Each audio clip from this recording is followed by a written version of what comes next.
Valentino Palumbo, je suis en études en communication et je fais de la radio depuis 2008 professionnellement. Et cette année, j'ai lancé mon projet de radio à partir de septembre 2012.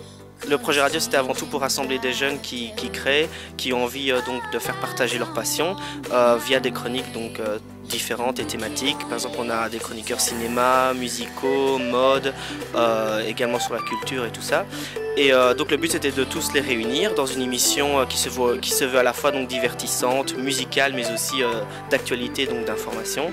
Et aussi l'un des autres fils rouges de l'émission et l'élément important de l'émission, c'est que nous invitons à chaque émission un invité, que ce soit un invité politique, un artiste, donc que ce soit un DJ, chanteur ou des groupes musicaux. Alors l'idée de l'émission, c'est vraiment arrivé parce que bon, moi ma passion de la radio c'est depuis toujours en fait, c'est depuis tout petit. Et j'avais vraiment envie, en parallèle avec mes études en communication, de créer quelque chose moi-même et d'apporter quelque chose donc, via mon site internet vanitefaidelaradio.com et l'émission. Et donc ce fait aussi d'avoir tous ces jeunes qui se rassemblent, je pense qu'on est 15 dans l'équipe. Et voilà, c'était intéressant aussi pour pouvoir découvrir de nouvelles personnes et faire de nouvelles expériences. Au niveau des objectifs, l'objectif de la première saison c'était tout d'abord créer l'émission, c'est-à-dire que chaque émission c'était un test, on se la réécoutait ensemble, on faisait des réunions, on voyait ce qui allait, ce qui allait pas.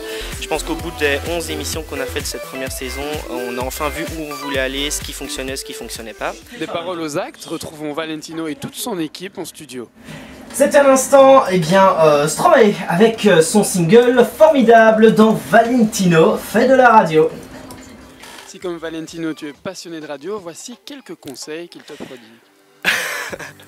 Alors le conseil que je donnerais, c'est tout d'abord que maintenant avec Internet, c'est vraiment un outil génial pour ça. C'est-à-dire qu'ouvrir un site Internet, ça coûte plus grand chose et on peut tout faire de chez soi avec un simple ordinateur et un peu de matériel.